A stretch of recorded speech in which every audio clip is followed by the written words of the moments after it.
Ibu Badriah SPD SD. Ibu di sekolah ini sudah berapa lama ya Bu? Dari mulai honor tahun 1993 sampai sekarang. Jabatan Ibu di sini sebagai apa? Guru kelas yang sehari-hari, yang keduanya sebagai bendahara KKG gugus 4. Guru kelas bendahara KKG gugus 4.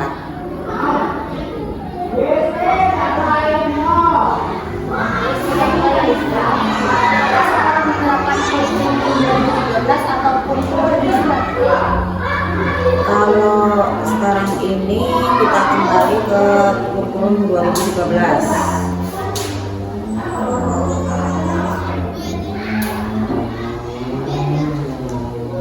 Sejak kapan sekolah menerapkan kurikulum 2013? Pengguliran pertama kali kita ditatar untuk model pertama kali itu tahun 2014.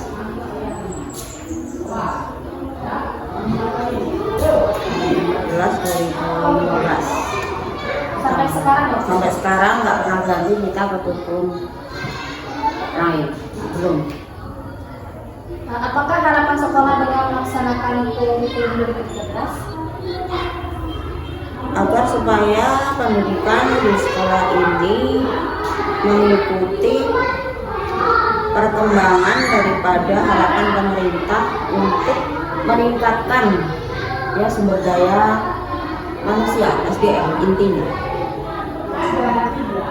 Dengan adanya pembaharuan kurikulum kita harus mengikuti supaya pendidikan ini berhasil intinya. Apakah kurikulum 2012 sesuai dengan kebutuhan siswa dan pembelajarannya? Seperti apa contohnya? Kalau menurut saya kan guru pertama kali untuk percontohan ya. Kalau menurut saya sangat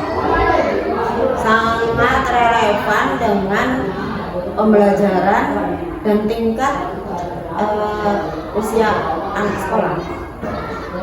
Kalau kita terapkan menurut pembelajaran yang sebenarnya. Bagaimana kesiapan Anda dalam mengimplementasikan kurikulum 2013? Saya sebagai guru kelas ya, dari pertama diberi pembekalan untuk mempelajari kurikulum 13. Saya selalu mengikuti program-program yang diadakan oleh pemerintah, yaitu workshop tentang kurikulum 13 apabila diperintahkan oleh sekolah, dan mempelajarinya dengan cara mempelajari materi pokok, silabus, dan pembuatan RPP. Itu kita harus pelajari dengan adanya buku pegangan guru dan buku siswa. Kita harus saling berkaitan dalam mempelajari. Bagaimana interaksi guru dengan siswa selama kegiatan belajar mengajar? Sangat antusias siswa dan sangat hidup dalam belajar. Anak senang dengan sistem atau cara yang diterapkan dalam kurikulum 13.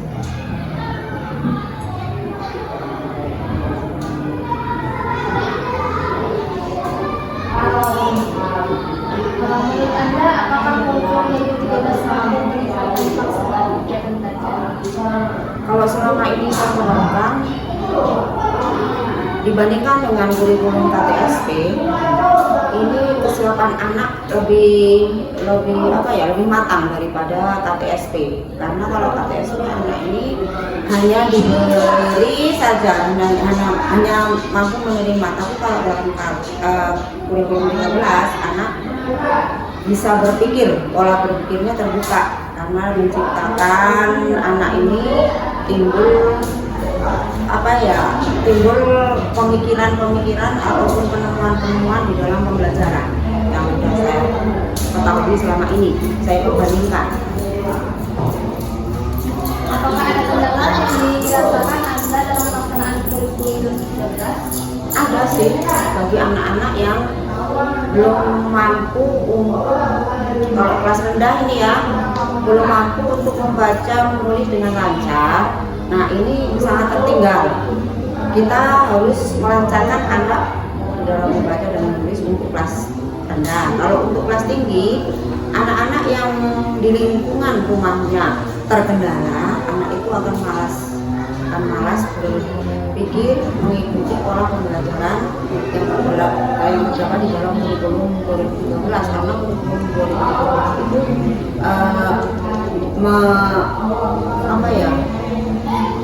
menggugah anak supaya dia itu kreatif, inovatif, dan dia itu bisa menemukan suatu ide di dalam belajar itu, menemukan sesuatu yang belum bisa ditemukan di pembelajaran lain gitu. Ini biasanya kalau kelas tinggi, anak-anak yang terkendala di lingkungan rumahnya ada masalah. Kendalanya kalau kelas tinggi, kalau kelas rendah kendalanya di dalam anak ini masih tertinggal dalam membaca dan menulis. Apakah sebelum mengajar Anda mempersiapkan program tahunan, semesteran, mingguan, dan harian? Oh, itu sudah pasti. Kami tidak akan bisa mengajar tanpa ada pedoman tersebut. Silabus, RPP, Promes, Prota itu siap ada.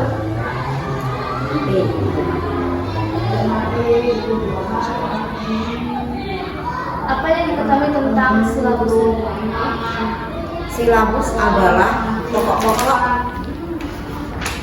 pokok-pokok dari pembelajaran yang tertuang dari silabus itu. Ada kompetensi dasar yang akan dicapai dalam pembelajaran, materi pokok pembelajaran, dan kegiatan pembelajaran. Jadi di dalam silabus itu sudah ada kompetensi yang akan dicapai, urusan materinya dalam pembelajaran tersebut, dan kegiatan pembelajaran. Nah itulah yang akan dituangkan di dalam RPP sebagai pedoman kita membuat RPP tertuang dalam silabusnya.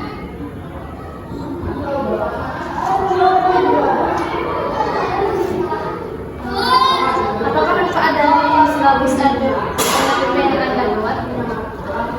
Sangat bermanfaat sekali. Itu adalah dasar daripada guru menyampaikan pembelajaran supaya tidak keluar dari jalur kurikulum yang akan kita capai. Jadi silabus RPP itu adalah pokok pegangan seorang guru untuk memberikan pembelajaran kepada siswa.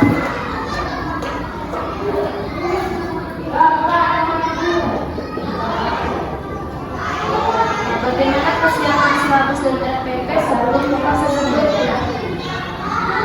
Sebelum proses pembelajaran kita selalu menyiapkan RPP, membuat RPP yang mengacu pada silabus.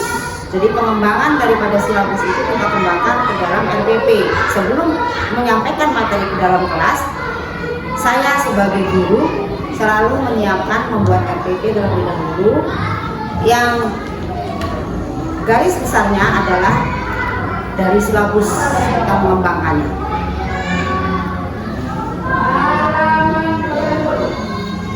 Apakah Anda membuat silabus dan RPP sendiri, atau hanya mengutip pekerjaan digunakan sendiri dengan kondisi sekolah, atau silabus dibahas dalam KKJ atau buku kemudian di sekolah dan disesuaikan dengan kondisi peserta didik? Selama ini kami membuat per sekolah. Rencananya kami akan membuat per gugus mulai tahun ajaran ini kemarin. Selama ini kami hanya di dalam forum rapat guru satu lingkungan sekolah ini. Setiap awal tahun kita membuatnya, mempersiapkan administrasi kelas setiap awal tahun pembelajaran per semester. Akan sendiri berdasarkan silabus, berdasarkan kurikulum yang sudah ada. Bagaimana Anda memasuk unsur dari kurikulum 2013 atau kurikulum darurat di dalam silabus dan RPP yang Anda buat? Memasukkan unsur dari kurikulum 2013 di dalam silabus dan RPP yang Anda buat. Cara kita memasukkan ya, ini berdasarkan kita berpatokan kepada kurikulum 2013 itu sesuai dengan silabus yang akan dikembangkan ke dalam RPP.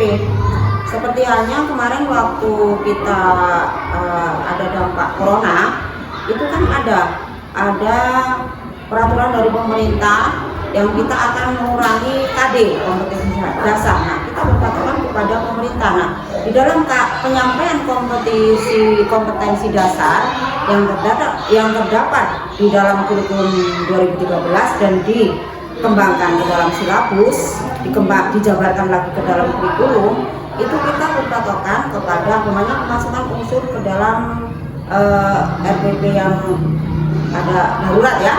Nah, ini berdasarkan kita berpatokan kepada peraturan pemerintah yang sudah digulirkan. Jadi mana kompetensi dasar yang harus disampaikan, mana yang tidak, itu disesuaikan dengan program dari pemerintah kalau kita. Nah, kalau yang 2013 itu kami mengembangkan sesuai dengan kebutuhan siswa di lingkungan ini. Contoh seumpamanya seperti pelajaran mulok, nah itu disesuaikan dengan daerah kita. Jadi pelajaran mulok di sekolah ini belum tentu sama dengan sekolah lain kabupaten atau lain provinsi. Bagaimana cara Anda memadukan unsur dari kurikulum 2013 dalam silabus dan RPP yang Anda buat? Kami memadukan dengan cara materi dan kompetensi dasar dari silabus, materi pembelajaran, kegiatan pembelajaran, dan kita sesuaikan dengan tujuan pembelajaran tersebut. Jadi kita padukan dari kurikulumnya, kompetensi dasarnya yang harus kita capai itu apa, nah materi pembelajarannya disesuaikan dengan tujuan akhir pembelajaran tersebut. Kita harus melihat keempat unsur tersebut. Ini harus sesuai antara kompetensi dasar dengan materi pembelajaran, dengan tujuan akhir, dengan kondisi daripada peserta didik. Itu harus disesuaikan. Apakah Anda menemui hambatan dalam pembuatan silabus? Selama ini sih tidak ya, aman-aman saja karena sudah ada pedomannya dari kurikulum.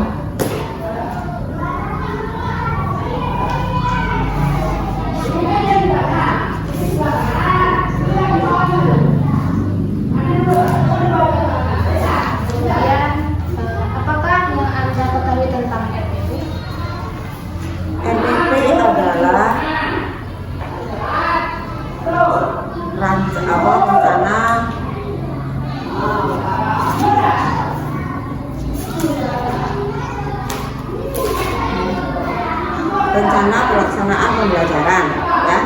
RPP merupakan rencana pembelajaran yang dikembangkan secara rinci mengacu pada silabus, buku teks pelajaran, dan buku panduan guru.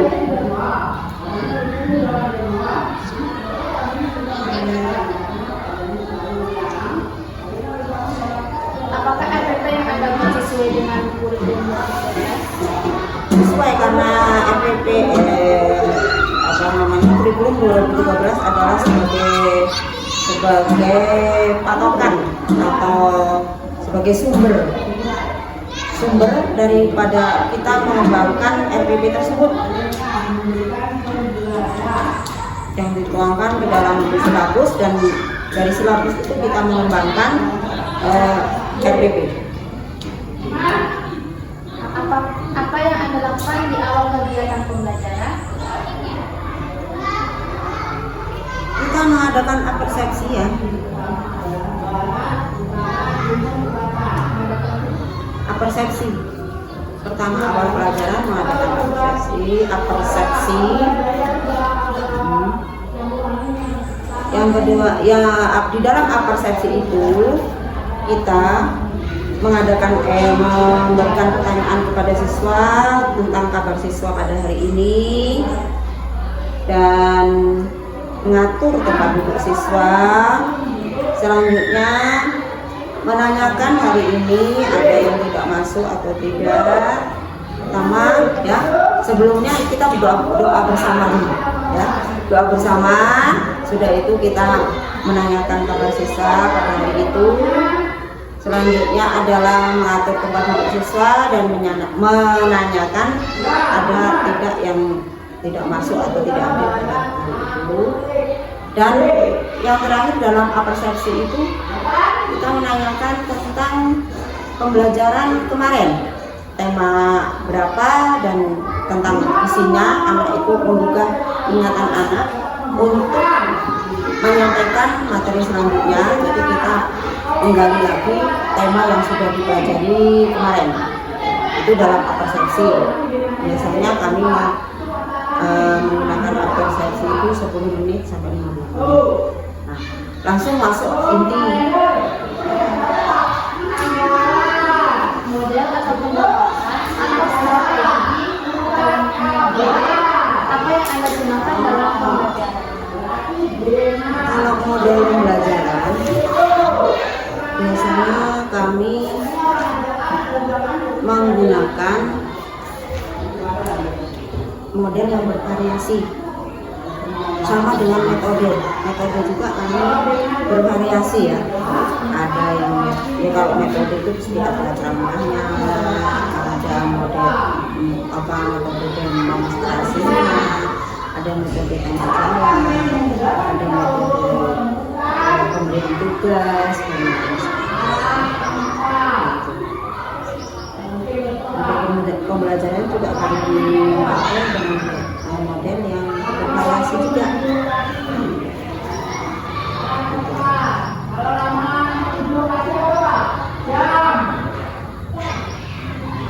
Apa saja buku pelajaran yang Anda gunakan dalam pembelajaran?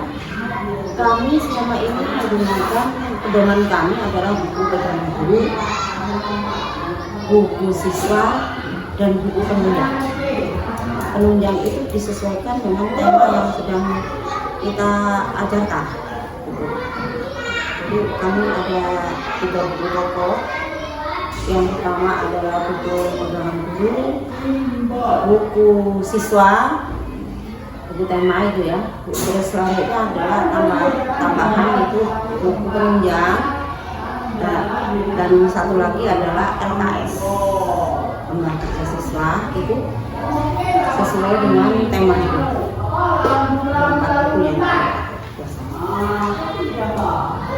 Media apa saja yang Anda pernah atau sering gunakan dalam kerjaan? Nah, kalau kami ini ada di pedesaan, kalau media ini pakai elektronik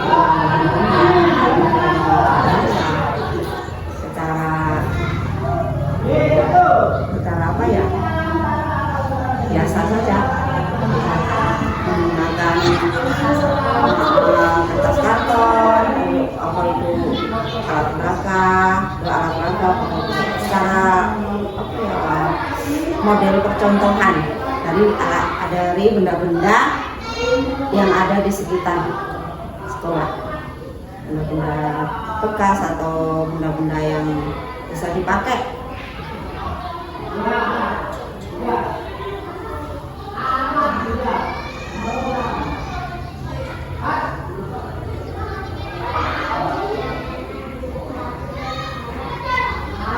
Aktivitas apa yang Anda lakukan dalam kegiatan akhir pembelajaran?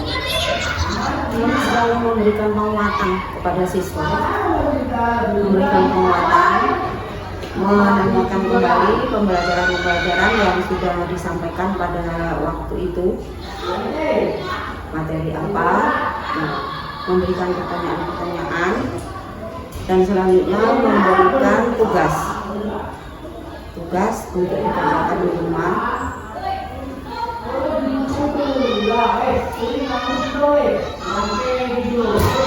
Dan tidak lupa mengingatkan anak untuk belajar di rumah serta memberikan kesimpulan pembelajaran seperti itu ya, memberikan kesimpulan, memberikan penguatan, memberikan tugas kepada siswa, dan tidak lupa juga mengingatkan anak-anak untuk mengikuti pembelajaran ini dan menanyakan senang apa tidak.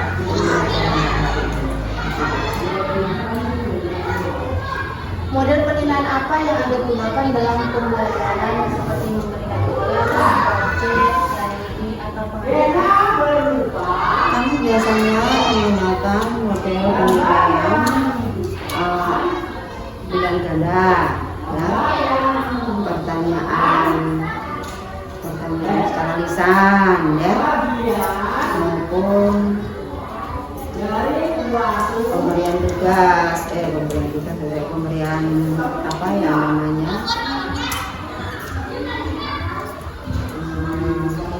tugas untuk dijawab kepada siswa. Misalnya itu kalau kelas rendah itu ya biasanya kami memberikan untuk soal bulan ganda, pertanyaan secara lisan, bentuk isi yang singkat yang sering kita lakukan, terus tugas. Selain itu, apakah ada model penilaian yang lain? Model penilaian itu yang lain itu ada kita secara praktek, penilaian praktek yang dilakukan oleh siswa itu secara praktek, baik itu dari pelajaran agama, pelajaran IKN, bahasa, matematika, SPDP, olahraga, ya, sampai ke pelajaran blog itu semuanya ada penilaian langsung kita nilai dari penilaian tersebut, itu masuk ke dalam penilaian praktek. Dan ada lagi yaitu penilaian sikap religius dan sikap sosial. Itu yang penilaian. Kan ada penilaian KI 1, ada penilaian KI 3, KI 1, KI 2, KI 3, KI 4. Yang Apakah Anda mempunyai hambatan dalam penilaian? ada bagi anak-anak yang kurang mampu mengikuti pembelajaran, sama sekali anak-anak yang pantas untuk mengerjakan soal-soal di dalam penilaian. Kalau diberi tugas yang untuk praktek, sering anak tersebut tidak selesai, tidak ada hasil. Bagaimana solusinya?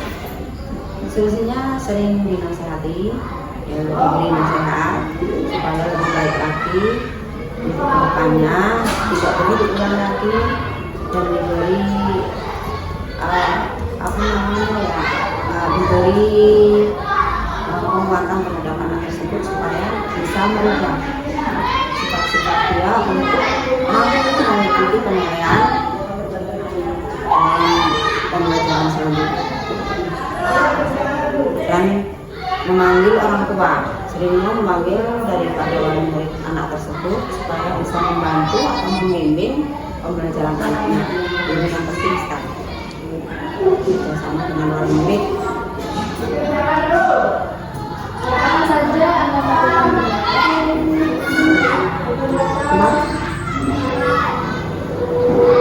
Kapan saja Anda melakukan penilaian?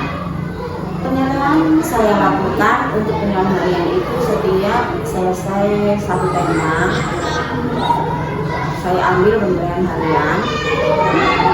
Kalau di dalam penilaian KI 1 dan KI 2, setiap hari di dalam proses pembelajaran itu saya ambil langsung dengan KI 1 dan KI 2, yaitu penilaian sosial tingkah laku anak itu kami ambil. Kalau penilaian KI 4 yaitu praktek, penilaian praktek itu biasanya saya ambil setiap ada tugas di dalam buku tema, dan kalau satu tema kami ambil 2 kali 3 kali. Kalau KI 3 pengetahuannya saya ambil satu tema 1 kali penilaian.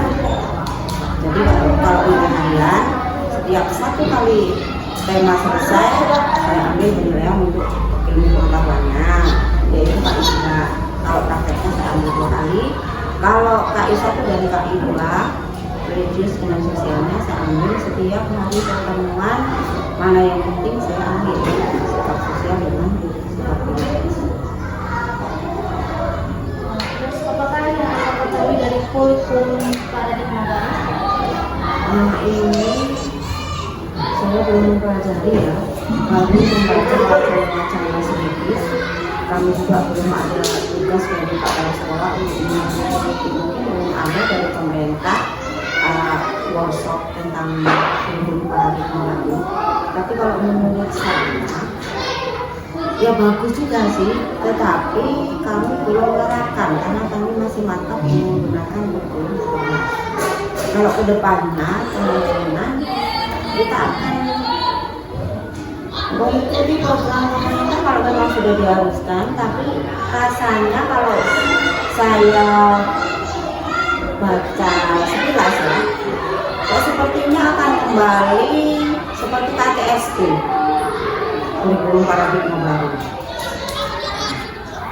Sepertinya akan kembali ke program-program pembelajarannya ini nggak jauh dari KTSD. Ini baru pendapat saya, tapi entah kalau saya sudah disuruh mengikuti workshop tentang paradigma baru, isinya bagaimana belum tahu. Tapi setelah saya belajar wawancara tentang paradigma baru ini, karena di dalam paradigma baru itu ada beberapa mata pelajaran yang digabung. Nah, ini kalau menurut saya kok kurang apa ya, kurang pas nanti pembelajaran ke siswa. Ini menurut pandangan saya sekilas tadi kalau selanjutnya itu tentang paradigma baru. Bukan nggak setuju, tapi karena saya mungkin masih belum paham atau belum mengerti tentang paradigma baru, itu hanya membaca wacananya saja, ada penggabungan di dalam mata pelajaran ini. Nah, yang masih bertanya-tanya di dalam pemikiran saya. Berarti yang pernah mengikuti pelajaran seminar paradigma baru? Belum saya akui belum. Jadi tadi kalau ditanya itu memang belum tahu, hanya membaca wacana-wacana yang sudah diberikan pemerintah itu sekilas gitu. Kemudian apa pendapat Anda pada kurikulum paradigma baru? Kalau memang sesuai dengan perkembangan dari kemajuan pendidikan, ya saya sih setuju saja. Tapi kalau seandainya nanti penggabungan di dalam pembelajaran, di dalam mata pelajaran ini, kok pendidikan kita malah nggak berkembang tentang apa namanya, materi pembelajarannya ini, kayaknya nanti kok terus kecil gitu. Bisa luas kayaknya ini menurut pandangan saya dulu, saya sementara ini ya, karena kok ada pengecilan daripada mata pelajaran itu, nah penggabungan. Jadi nanti IPS digabung dengan IPM, nah bahasa bagaimana itu, nah itu kayaknya kok ya, nah kalau saya sudah mengikuti pelatihan ataupun seminar dengan paham ya, nah itu sementara untuk pendapat saya. Kalau memang itu lebih bagus daripada kurikulum 2013 diterapkan dan nanti di dalam pembelajaran dipraktekkan di dalam kita belajar, ya saya sih senang-senang saja. Dulu soalnya dari KTS pun masa 13 ini saya juga kurang serak gitu lah ya. Tapi setelah kita belajar, kita mengikuti workshop, kita mengikuti seminar tentang kurikulum 2012, ternyata kita laksanakan di dalam pembelajaran setiap hari, asik, anak-anaknya juga antusias, anak-anak juga berkembang. imajinasi anak ini malah tumbuh dengan kurikulum yang lebih berat daripada KPSDB. Nah, ini juga saya berharap dengan adanya kurikulum paradigma baru ini nanti bisa meningkatkan pembelajaran anak ke yang lebih baik itu. Harapan saya sih seperti itu. Karena memang saya belum mengikuti seminar belum, mengikuti pelatihan juga belum, mengikuti workshop juga belum tentang kurikulum paradigma baru.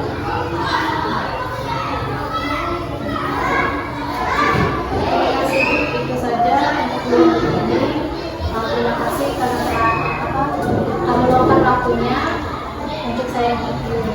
Ya, saya juga sebagai guru mungkin kurang luas jawaban-jawaban dari saya, itu yang bisa saya jawab, itu yang bisa saya sampaikan. Apabila ada kekurangan, tolong cari sendiri, kembangkan sendiri untuk bekal Anda mencapai tujuan di dalam pendidikan ini. Dan nanti kalau sudah selesai, ya mohon dibantu di dalam pendidikan supaya nanti anak-anak generasi bangsa ini lebih maju lagi dalam pendidikan. Itu harapan saya. Waalaikumsalam.